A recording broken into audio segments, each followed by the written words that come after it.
जय श्री कृष्ण। आ विडियो में शिव महापुराण की कथा सांभळशुं, जेमां उमा संहिता में वर्णवेल उपमन्युए श्री कृष्ण ने शिव महिमा कही संभळाव्यो। शिव पार्वती थी श्री कृष्ण ने वरदान प्राप्ति, मनुष्य थी थता पापो अने नरकनी प्राप्ति, विविध दानों वर्णन, पुराण महात्म्य, मृत्युकाळनुं वर्णन, सृष्टि वर्णन, दक्ष सृष्टिनुं वर्णन, देव सृष्टिनुं वर्णन, मनवंतरों इंद्रना नामोनुं वर्णन, ब्रह्मानी सृष्टि, जुदा जुदा मनवंतरो अने वंश विवरणनी कथा सांभळशुं। जो आपने आ विडियो पसंद आवे तो लाइक शेर कॉमेंट करी चेनल सब्सक्राइब जरूर करजो। मित्रों, श्रावण मास एटले भगवान भोळानाथनो प्रिय मास। आथी आ महीनामां भगवान भोळानाथनी कथा जे शिव पुराणमां वर्णवेली छे ते सांभळવાનો खूब महिमा छे। श्रावण मासना पवित्र दिवसोमां शिव पुराण सांभळवाथी अनेक जन्मोना पापनो नाश थई पुण्यनी प्राप्ति थाय छे। तो आ विडियोमां शिव महापुराणनी कथा सांभळी आजना दिवसने पावन बनावीए। बोलो भगवान महादेवनी जय। ऋषि मुनिओए सूतजीने पूछ्યું, हे सूतजी, आप हवे शिव पार्वतीजीए गुप्त चरित्र लीलाओ केवी करी અને એ ગુપ્ત ચરિત્ર લીલા સાંભળવાની અમોને તીવ્ર લાલસા છે, એટલા માટે આપ કૃપા કરી અમને સંભળાવો।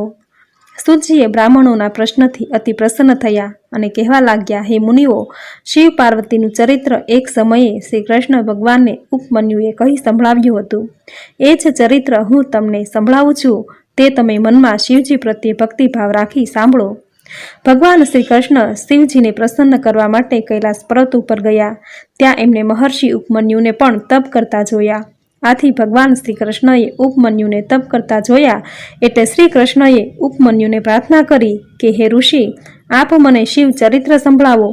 एटले उपमन्यु कहेवा लाग्या, हे श्री कृष्ण, मैं शिवजी स्वरूप दर्शन कर्युं छे, તેમજ વિષ્ણુ આદિ દેવોના દર્શન પણ કર્યા છે। શિવજીના દિવ્ય રચનામાં મેં જ્યારે દર્શન કર્યા ત્યાર પછી મેં એમનું પૂજન અર્ચન કર્યું, એટલે મારા ઉપર પ્રસન્ન થઈ શિવજીએ વરદાન માંગવા કહ્યું। ત્યારે મેં માંગ્યું, હે પ્રભુ, મને ત્રણેય ફળનું જ્ઞાન થાવો તથા હર હંમેશને માટે તમારી ભક્તિમાં મારું મન પ્રવૃત્ત રહે, મારા સમગ્ર પરિવારને કાયમ અન્ન પાણી મળતું રહે અને ભગવાન શિવે મને વરદાન આપતા તથાસ્તુ કહ્યું। હવે હું તમને પૂર્વે થઈ ગયેલા શિવ ભક્તોનું વર્ણન કહી સંભળાવું છું, તે તમે સાંભળો। હે યદુવંશી, હિરણ્યકશ્યપે અગાઉ ભગવાન શિવજીનું 10 લાખ વર્ષ સુધી તપ આરાધના કરી અને ઐશ્વર્ય પ્રાપ્ત કરી, પ્રતિષ્ઠા વધારી અને રાજ્ય કર્યું। ત્યારે તેના પુત્ર નંદને પણ ભોળાનાથનું તપ કરી એમની પાસેથી વરદાન મેળવી વર્ષોના વર્ષ ઇન્દ્રના જેવું જ ઐશ્વર્ય ભોગવ્યું। નંદને પછીથી ઇન્દ્ર સાથે યુદ્ધ કરી તેને પરાજિત કરી દેવોને ત્યાંથી ભગાડ્યા। તેનું શરીર એવું વ્રજ જેવું હતું કે ભગવાન વિષ્ણુનું સુદર્શન ચક્ર તથા ઇન્દ્રનું વ્રજ પણ ભાંગીને ટુકડા થઈ ગયા હતા। આ બધું સામથર્ય અને શિવજીની ભક્તિ તપથી જ પ્રાપ્ત થયેલું। ભગવાન ભોળાનાથની પૂજા અર્ચના અને તપ કરવાથી યાજ્ઞવલ્ક્યજીને દિવ્ય જ્ઞાન મળ્યું હતું। ભગવાન વેદવ્યાસજીને ભવ્ય પ્રતિષ્ઠા મળી હતી।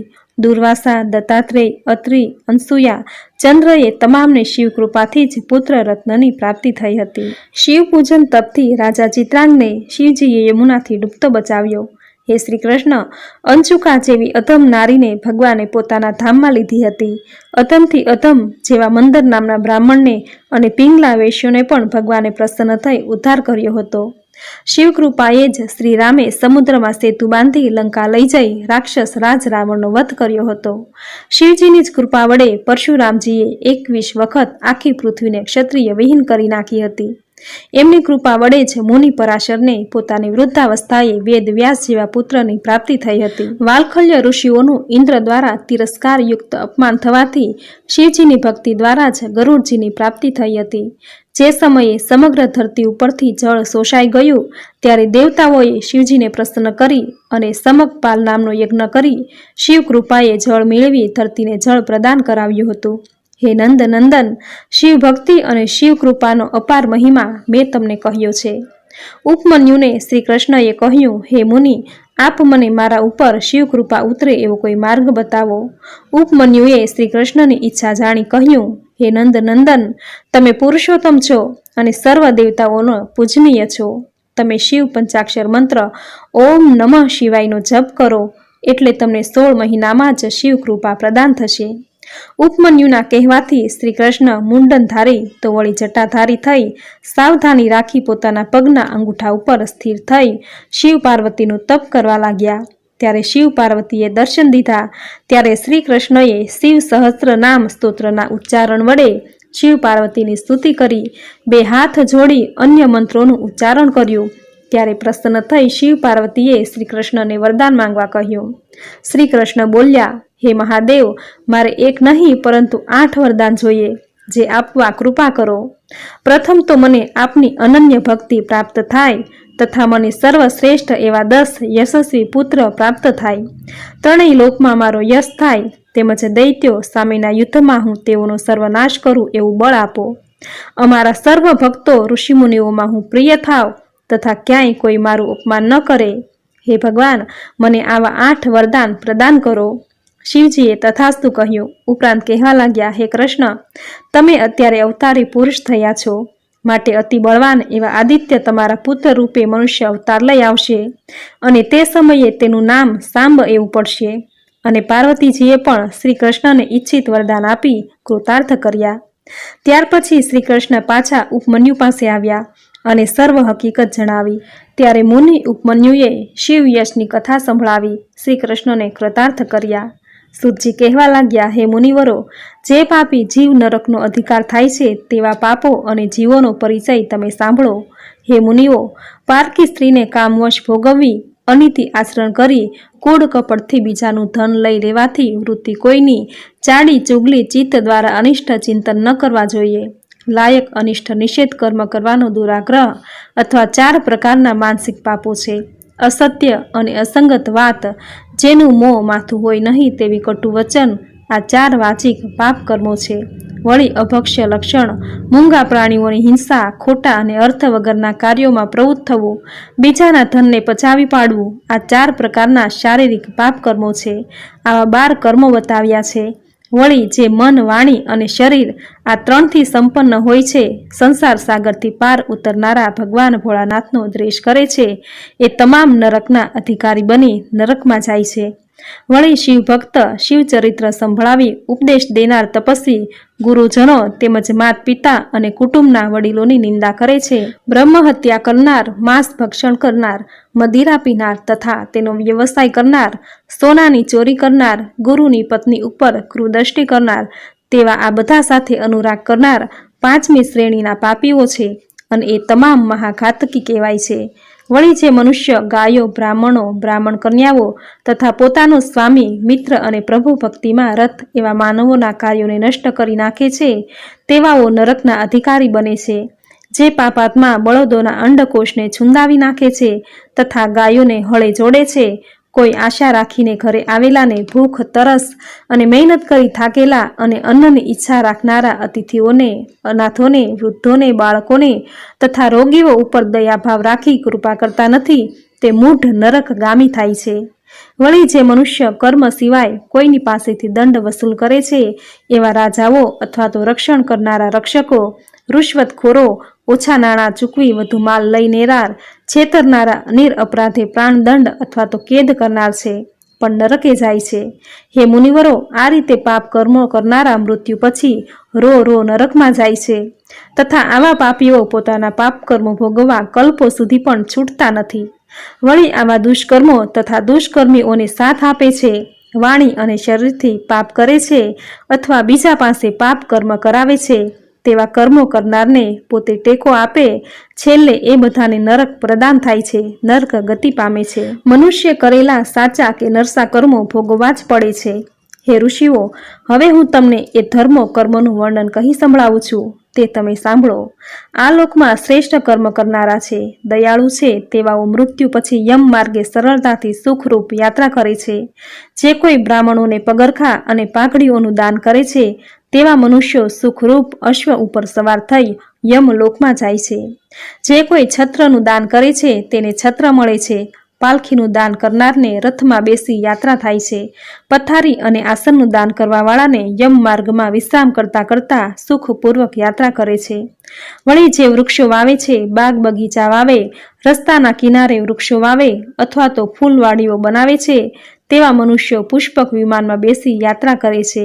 જે મનુષ્ય દેવો, માતા પિતા, ગુરુજનો, બ્રાહ્મણોની પૂજા કરે છે તેવા લોકો પોતે જ પૂજ્ય બને છે અને પોતાની ઈચ્છા મુજબ યાત્રા કરે છે.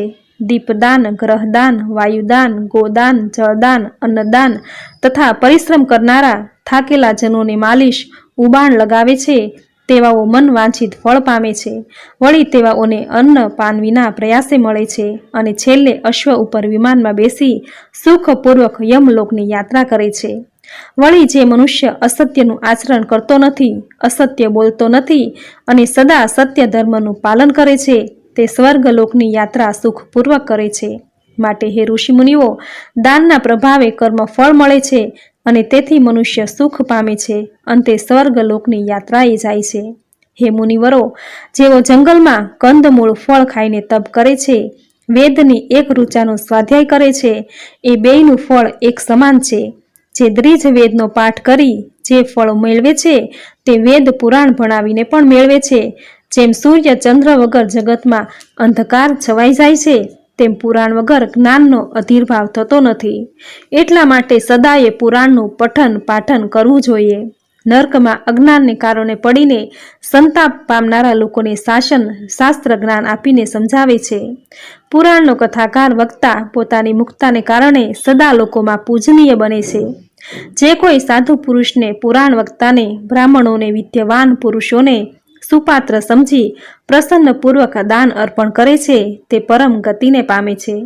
સુપાત્ર બ્રાહ્મણને ભૂમિદાન, ગાયોનું દાન, હાથી કે ઘોડાનું દાન આપે છે તે આ જન્મ અને પરલોકમાં અક્ષય મનોરથો મેળવી અશ્વમેઘ યજ્ઞ કરવા જેટલું પુણ્ય ફળ મેળવે છે. જે માનવ ભગવાન શિવની શિવ મહાપુરાણ કથા સાંભળે છે તે કર્મોના વિશાળ વનને સળગાવીને સંસાર સાગરથી તરી જાય છે. માનવ ભગવાન શિવજીની કથા 2 ઘડી કે 1 ઘડી અથવા તો 1 ક્ષણ માટે પણ શિવકથા શ્રવણ કરે છે એની ક્યારેય પણ દુર્ગતિ થતી નથી. જેમ યજ્ઞ કરવાથી જે ફળની પ્રાપ્તિ થાય છે એ જ ફળ શિવ મહાપુરાણ કથા શ્રવણ કરવાથી થાય છે. હે મુનિવરો, આ હળાહળ કળયુગમાં પુરાણોના શ્રવણ સિવાય માનવ માટે બીજો કોઈ શ્રેષ્ઠ ધર્મ જ નથી. વળી શિવ મહાપુરાણ અને શિવામ સંકીર્તન માનવ માટે મોક્ષ અને ધ્યાનરૂપી ફળ દેનારું છે. જે કોઈ તીર્થયાત્રા કરીને ફળ મેળવે છે એ જ ફળ શિવ મહાપુરાણ કે પુરાણોનું શ્રવણ માત્રથી મળે છે. પાર્વતીજીએ મહાદેવજીને પૂછ્યું, હે પ્રભુ, કાલચક્રના સંબંધમાં મને એક સંશય રહે છે, તો હવે દેવ મૃત્યુનું લક્ષણ શું છે તે મને જણાવો. શિવજી કહેવા લાગ્યા, હે પ્રિયે, જો શરીર ચારે તરફથી પીળું પડી જાય અને ઉપરથી થોડું લાલ રહે તેવું જણાય ત્યારે એમ જાણવાનું કે એવા મનુષ્યનું મૃત્યુ 6 માસની અંદર થશે. અને જ્યારે આંખો તેમજ જીભનું સ્તંભન થઈ જાય ત્યારે પણ મનુષ્યનું મૃત્યુ 6 માસની અંદર થશે તેમ જાણવું જોઈએ. હે પ્રિયે, જ્યારે સૂર્ય ચંદ્ર મનુષ્ય જોઈ શકે નહીં અને એને સર્વત્ર કાળું કાળું અંધકારમય છવાઈ જાય ત્યારે સમજવાનું કે એવા મનુષ્યનું મૃત્યુ પણ 6 માસમાં જ થશે. વળી જે મનુષ્યનો ડાબો હાથ લગાતાર 1 સપ્તાહ સુધી ફરક્યા કરે ત્યારે તેવા મનુષ્યનું જીવન 1 જ માસ બાકી છે. બીજા લક્ષણોમાં જ્યારે મનુષ્ય શરીર જકડાઈ જાય, શરીર ફાડતું લાગે, આળસ જણાય અને તાળવું સુકાઈ જાય ત્યારે તેવા મનુષ્યનું પણ 1 માસમાં મૃત્યુ થાય. ત્યાર પછી કાળચક્રને જીતવાની શિવજીએ પાર્વતીને જણાવતા કહ્યું, હે દેવી, શ્રેષ્ઠ દેવતા, દૈત્ય, રાક્ષસ, નાગ અને મનુષ્ય કોઈ પણ દ્વારા કાળનો નાશ થઈ શકતો નથી. પરંતુ જે જ્ઞાની ધ્યાનપરાયણ યોગી છે તેણે શરીર ધારણ કરેલ હોવા છતાં પણ તે કાળને નષ્ટ કરી શકે છે. આ પંચભૌતિક શરીર સદાય ભૂતોના ગુણોથી યુક્ત જ ઉત્પન્ન થાય છે અને એમાં જ તેનો લય થાય છે. માટીનો દેહ માટીમાં જ બળી જાય છે. આકાશની વાયુની ઉત્પત્તિ થાય છે. વાયુનું તેજ તત્વ પ્રગટ થાય છે અને તેજ તત્વથી જલ પ્રગટ થાય છે અને જળથી પૃથ્વીનો અવિર્ભાવ થાય છે. પૃથ્વી આદિભૂત ક્રમશઃ પોતાના જ કારણમાં લીન થાય છે. પૃથ્વીના 5, જલના 4, તેજના 3 અને વાયુના 2 ગુણ છે. પૃથ્વી વગેરેમાં જે ગુણ બતાવ્યા છે એમના નામ આ પ્રમાણે છે: શબ્દ, સ્પર્શ, રૂપ, રસ અને ગંધ. જ્યારે ભૂત પોતાના ગુણનો ત્યાગ કરી દે છે ત્યારે તે નષ્ટ થઈ જાય છે અને જ્યારે તે ગુણને ગ્રહણ કરે છે ત્યારે તેનો પ્રાદુર્ભાવ થાય છે. આ કારણે કાળને જીતવાની ઈચ્છાવાળા યોગીઓ માટે જરૂરી છે કે તે પ્રતિદિન પ્રયત્નપૂર્વક પોતાના કાળમાં એમના અંશભૂત ગુણોનું ચિંતન કરે. યોગ વેદતા પુરુષ માટે જરૂરી છે કે સુખદ આસન ઉપર બેસીને વિશુદ્ધ શ્વાસને રોકવાનું એને પ્રાણાયામ કહેવાય છે. આ પ્રાણાયામ દ્વારા યોગીઓ યોગ અભ્યાસ કરે છે. રાત્રિના સમયે જ્યારે બધા સૂઈ જાય ત્યારે દીપકને ઓલવીને અંધકારમાં યોગ ધારણ કરે. તર્જની આંગળીથી બંને નાકના છિદ્રો બંધ કરી 2 ઘડી સુધી દબાવી રાખે. એ અવસ્થામાં અગ્નિ પ્રેરિત શબ્દ સંભળાય. ત્યાર પછી સંધ્યાકાળે કરેલું ભોજન તુરંત જ પચી જાય છે અને રોગ દોષ નષ્ટ થઈ જાય છે. જે સાધક આ રીતે 2 ઘડી સુધી શબ્દ બ્રહ્મનો સાક્ષાત્કાર કરે છે તે મૃત્યુ તથા કામને જીતીને આ જગતમાં સ્વચ્છંદ વિચરણ કરે છે. આટલું જ કહી શિવજીએ પાર્વતીને કાલ જપનો એક બીજો ઉપાય પણ જણાવ્યો. હે દેવી, સૂર્ય અથવા તો ચંદ્રને પાછળ રાખી સફેદ વસ્ત્રો ધારણ કરી ધૂપ દીપથી સુગંધિત થઈ ઓમ નમો ભગવતે રુદ્રાય મંત્રનો જાપ કરવાથી બ્રહ્માની પ્રાપ્તિ થાય છે અને છાયા પુરુષને જોઈ 1 વર્ષ સુધી બતાવેલા મંત્રનો જે કોઈ જાપ કરે છે તે સર્વ સિદ્ધિઓ પ્રાપ્ત થાય છે. સૃષ્ટિ સર્જન કરનારા બ્રહ્માજી, પાલન કરનારા વિષ્ણુ તથા શિવજી સંહાર કરનારા પરમાત્માએ સૃષ્ટિના સર્જન પહેલા સર્વપ્રથમ જળને ઉત્પન્ન કર્યું. ત્યાર પછી એ જળમાં પ્રજાપતિ કરવા માટે બીજ નાખ્યું. એ જળ નાર કહેવાય છે કારણ કે તે નરના પુત્રો છે. ત્યાર પછી એ જ જળમાં બ્રહ્માંડ રૂપી ઈંડું અને એના 2 ભાગ કરે છે. એક ભાગથી સ્વયં બ્રહ્મા ઉત્પન્ન થયા હતા અને 1 વર્ષ સુધી બ્રહ્માજીએ એમાં નિવાસ કર્યો. આકાશ અને પૃથ્વી એવા 2 ભાગ થયા. પછી પ્રભુએ 14 ભુવન બનાવ્યા. ત્યાર પછી જળ ઉપર સ્થિત પૃથ્વી અને આકાશ 10 દિશાઓમાં મન, વાણી, કામ, ક્રોધ, રાત વગેરે બનાવ્યા. ત્યાર પછી મરીચી, અંગીરા વગેરે 7 ઋષિઓ અને પોતાના ક્રોધથી 11 રુદ્રો તથા સનત કુમારોને ઉત્પન્ન કર્યા. આ 7 ઋષિઓની મહાન દિવ્ય અંશો ફેલાયા.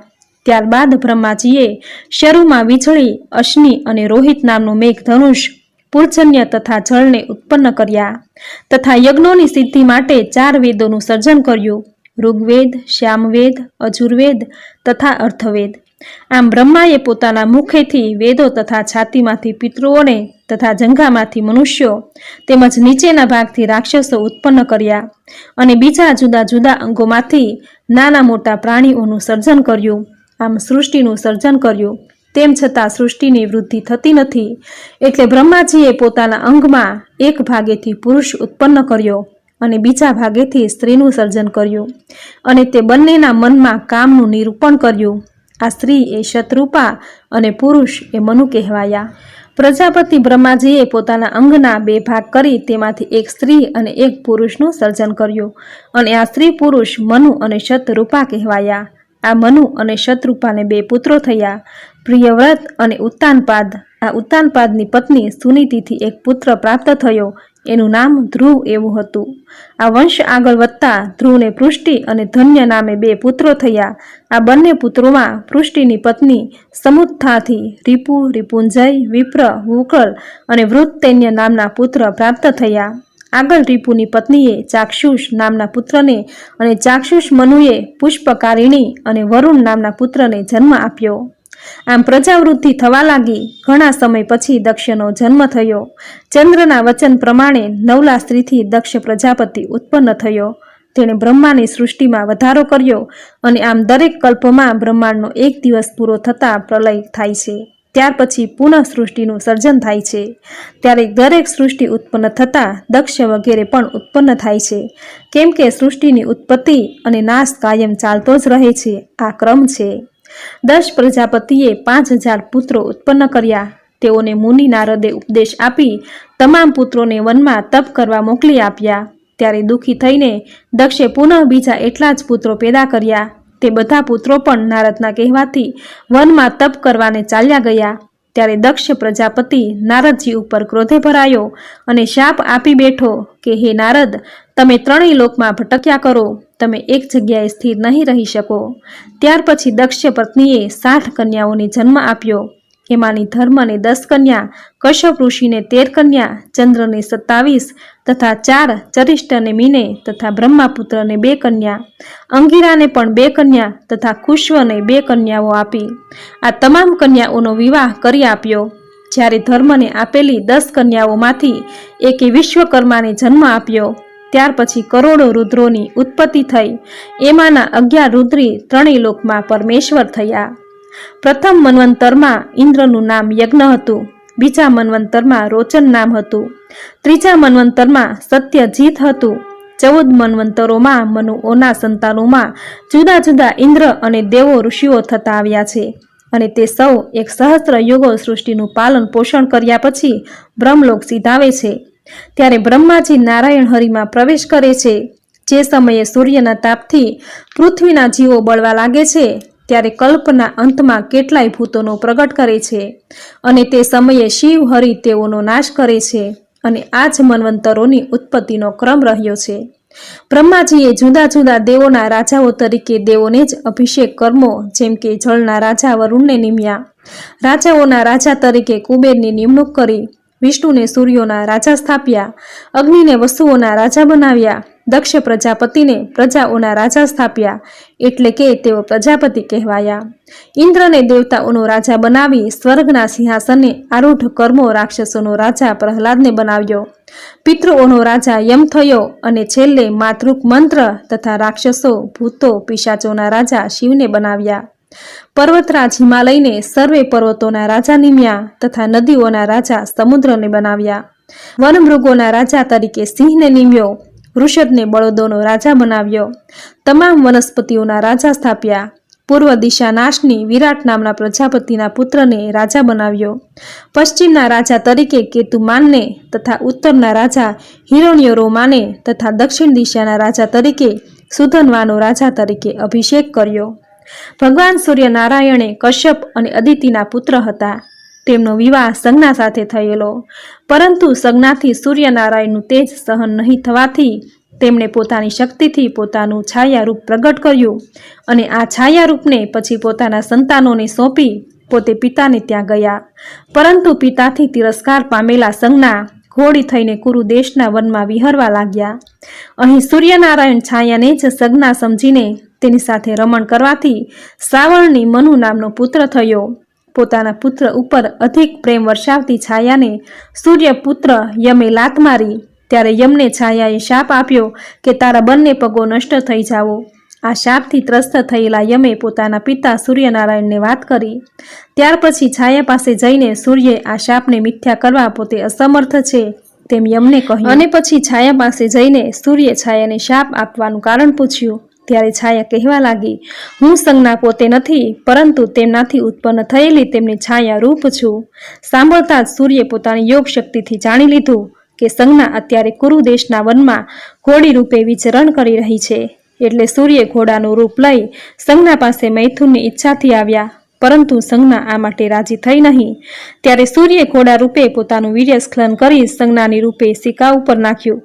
આથી અશ્વની કુમાર ઉત્પન્ન થયા. ત્યાર પછી સંજ્ઞાને ખ્યાલ આવ્યો કે ઘોડા રૂપે સૂર્ય પોતે જ છે, એટલે સૂર્ય સાથે સ્વગ્રહે પાછા ફર્યા. હે મુનિઓ, સ્વયંભૂ મનુના પછી 6 મનુષ્યો તામસ, રેવત, ઉત્તમ, આક્ષુય, પછી સાવર્ણી મનુ, રૈચમુનુ, બ્રહ્મ મનુ, ધર્મ સાવર્ણી મનુ, રુદ્ર સાવર્ણી મનુ, દેવ સાવર્ણી મનુ તથા ઇન્દ્ર સાવર્ણી મનુ, આ બધા વૈવત્સ મનુ કહેવાયા. અને આ 14 મનુઓ દરેક કાળને અનુસરે છે.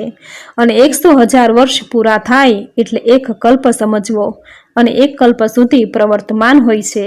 આ 100,000 યુગ એટલે એક કલ્પ સમજવો. બ્રહ્માના 7 પુત્રો તે મનુઓના સમયના ઋષિઓ હતા. હાલ સપ્ત ઋષિ તરીકે ઉત્તર દિશામાં નિવાસ કરે છે. વશિષ્ઠજીના પુત્રો 3જા મન્વંતરમાં તથા 4થા મન્વંતરમાં દક્ષ પુત્રો, 5મા મન્વંતરમાં દેવપુત્રો સપ્ત ઋષિ દેવબાહુ, જય, મુનિ, વેદશિરા, હિરણ્યરોમા હતા. 6ઠ્ઠા મન્વંતરમાં રચિ, પ્રજાપતિ અને સપ્ત ઋષિઓ છે. 7મા મન્વંતરમાં મરીચી પુત્રો કશ્યપના પુત્રો થશે. 8મા મન્વંતરમાં સાવર્ણીના પુત્રો, 9મા મન્વંતરમાં પોલ, સત્યવંશી વગેરે 7 ઋષિઓ થશે. આમ 14 મુનુઓ તપસ્વી મન્વંતરો તરીકે પ્રખ્યાત થયા.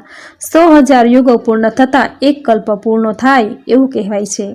સુતજી કહેવા લાગ્યા, હે મુનિશ્રેષ્ઠો, વૈવત્સ મનુને ઈશ્વાકુ, શાબ, નાભગ વગેરે 9 પુત્રો થયા હતા.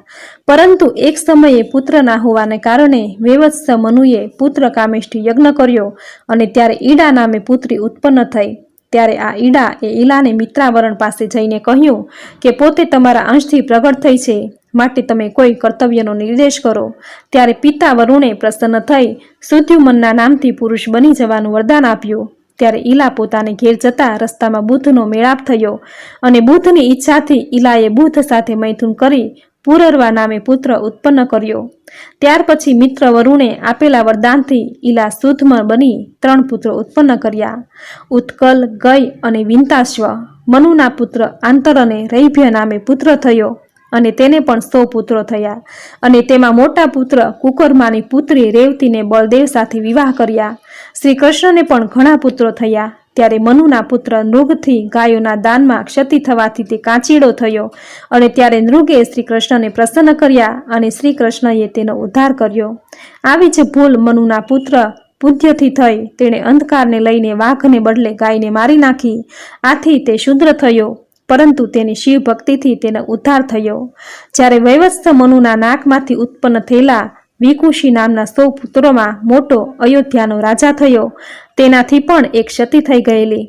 તેણે શ્રાદ્ધ કર્મ કર્યા સિવાય સસલાનું માંસ ખાધું, એટલે તેને શશદપણું મળ્યું. તેથી તેના પિતા ઈક્ષ્વાકુએ તેનો ત્યાગ કર્યો. ત્યારે ઈક્ષ્વાકુ મૃત્યુ પામ્યો. ત્યાર પછી વશિષ્ઠ બાપજીના પ્રતાપે તે રાજા થયો અને પછી તેના શકુની વગેરે 15 પુત્રો થયા. તેમાંથી સયોધનો પુત્ર કુકુત્સથ, ચરિનાભ, યથુ, વિષ્ટારીશ્વ, ઇન્દ્ર, યૌનાશ્વ, શાવસ્તક, બૃહદાક્ષ, કુવલાક્ષ્વ, વૃષાશ્વ, કર્મશ્વ, નિકુંભ, મહંતાશ્વ, હેમવતી, પ્રસેનજીત, યુવાશ્વ, માંધાત, મુચકુંદ, કવિશ્વર અને સત્યવ્રત. આ સત્યવતે કોઈ કન્યાનું અપહરણ કરી તેની સાથે લગ્ન કરી તેને પત્ની બનાવી. તેનાથી તેના પિતા ત્રૈવારુણીએ સત્યવ્રતનો ત્યાગ કર્યો. આથી સત્યવ્રત ચંડાલો ભેગો જઈ વસ્યો. એ સમયે વૃષ્ટિ થઈ નહીં. આથી વિશ્વામિત્રજી તપ કરવા માટે ગયા. ત્યારે ભૂખથી વ્યાકુળ પુત્રોને પોષવા માટે વિશ્વામિત્રની પત્ની પોતાના વચલા પુત્રને ગળે બાંધી તેને વેચી નાખવા નીકળી. ત્યારે સત્યવ્રતે 100 ગાયો આપી એના પુત્રને ખરીદી લીધો. આ પુત્રને ગળે બાંધવાથી તેનું ગાલ્વ એવું નામ પડ્યું અને તે મોટો થઈ તપસ્વી થયો. ચાંડાલોમાં ઉછરેલો સત્યવ્રતે વિશ્વામિત્રનું 12 વર્ષ સુધી પોષણ કર્યું. એકવાર એને માંસ ના મળવાથી વશિષ્ઠ મુનિની ગાયને મારી તેનું માંસ ખાધું તથા વિશ્વામિત્રના પુત્રને પણ ગાયનું માંસ ખવડાવ્યું. આથી વશિષ્ઠ ઋષિ ક્રોધ પામ્યા અને કહેવા લાગ્યા, તે પિતાને સંતોષ ના આપી અને ગુરુજનની ગાયને મારી નાખી તથા પોષણ ના કર્યું અને આ ગાયનું માંસ ખાઈ તે 3 અપરાધો કર્યા. આથી તે ત્રિશુંક કહેવાયો. ત્રિશુંકે વિશ્વામિત્રના કુટુંબનું પોષણ કર્યું હોવાથી વરદાન માંગવા કહ્યું. ત્યારે વિશ્વામિત્રજીએ તેને સંદેહે સ્વર્ગે મોકલ્યો. આ ત્રિશુંકની પત્ની સત્યરથાએ હરિશ્ચંદ્ર નામના પુત્રને જન્મ આપ્યો. આ હરિશ્ચંદ્રના વંશમાં પછી હરિશ્ચંદ્રનો રોહિત વૃક બાહુ નામે પુત્ર થયા. આ બાહુકને હય નામના રાજાએ યુદ્ધમાં હરાવી તગેડી મૂક્યો હતો. આ બાહુ પોતાની પત્ની સાથે ઓર્વ નામના મુનિના આશ્રમે જઈ વસ્યો. ત્યાં તેને સગર નામના પુત્રની પ્રાપ્તિ થઈ. આ સગરે ત્યાર પછી ઓર્વ મુનિ પાસેથી અસ્ત્ર શસ્ત્ર મેળવી પેલા હયને જીતી લીધો અને તેના ધર્મ નાશ કરી મસ્તકનું મુંડન કરાવી શક તથા પાહલવ નેવાઓને મુક્ત કર્યા. ત્યાર પછી પૃથ્વી સમૃદ્ધિ બનાવી. સગરે અશ્વમેઘ યજ્ઞનો આરંભ કરતા પહેલા અશ્વને છૂટો મૂક્યો. એ સમયે ઇન્દ્રને પોતાનું આસન ડોલતું લાગ્યું. આથી તેણે પેલા અશ્વને ધરતીની અંદર સંતાડી દીધો. આથી એ અશ્વને શોધવા સગરના 60,000 પુત્રો અશ્વ શોધવા નીકળ્યા અને એમને માલુમ પડ્યું કે અશ્વ ધરતીની નીચે છે. ત્યારે તે જગ્યા ખોદવા લાગ્યા. ત્યાં કપિલ મુનિ સમાધિ લગાવીને બેઠેલા જોયા. પોતાની સમાધિ ભંગ થવાથી કપિલ મુનિ ક્રોધિત થયા અને એ ક્રોધાગ્નિમાં સગરના પુત્રો બળી મર્યા. ઇતિ શ્રી મહાશિવ પુરાણે ઉમા સંહિતામાં ઉપમન્યુએ શ્રી કૃષ્ણને શિવ મહિમા કહી સંભળાવ્યો. શિવ પાર્વતીથી શ્રી કૃષ્ણને વરદાન પ્રાપ્તિ, મનુષ્યથી થતા પાપો અને નરકની પ્રાપ્તિ, વિવિધ દાનોનું વર્ણન, પુરાણ મહાત્મ્ય, મૃત્યુકાળનું વિવરણ, સૃષ્ટિ વિવરણ, દક્ષ સૃષ્ટિનું વિવરણ, દેવ સૃષ્ટિનું વર્ણન, મન્વંતરોમાં ઇન્દ્રના નામોનું વિવરણ, બ્રહ્માની સૃષ્ટિ, જુદા જુદા મન્વંતરો, વંશ વિવરણ, સત્યવ્રત વંશ વિવરણ, સત્યવ્રત વંશ વિવરણ કથા સંપૂર્ણ. બોલો ભગવાન ભોળાનાથની જય. તો મિત્રો, ખૂબ જ સુંદર મહાશિવ પુરાણની કથા તમે પૂરી શ્રદ્ધાથી સાંભળી, જે સાંભળવાનું પુણ્ય ફળ તમને જરૂર પ્રાપ્ત થશે. ભગવાન ભોળાનાથની કૃપા હંમેશા તમારા પર વરસતી રહેશે. ભગવાન ભોળાનાથ અત્યંત ભોળા છે. તેના ભક્તોને શિવ પુરાણનું થોડું શ્રવણ કરવા માત્રથી જ તેના પર પ્રસન્ન થઈ જાય છે. તેના ભક્તોના રોગ દોષ પાપ નષ્ટ કરી પુણ્યની પ્રાપ્તિ કરાવે છે. આટલું મહાત્મ્ય છે શિવ પુરાણની કથા સાંભળવાનું. તો મિત્રો, આજના આ વિડીયોમાં શિવ પુરાણની સુંદર કથા સાંભળવી તમને જરૂર ગમી હશે. તો વિડીયોને લાઈક કરી કોમેન્ટમાં જય ભોળાનાથ હર હર મહાદેવ જરૂર લખજો. ચેનલ સબસ્ક્રાઈબ કરી બાજુમાં બેલ આઇકન જરૂર પ્રેસ કરજો.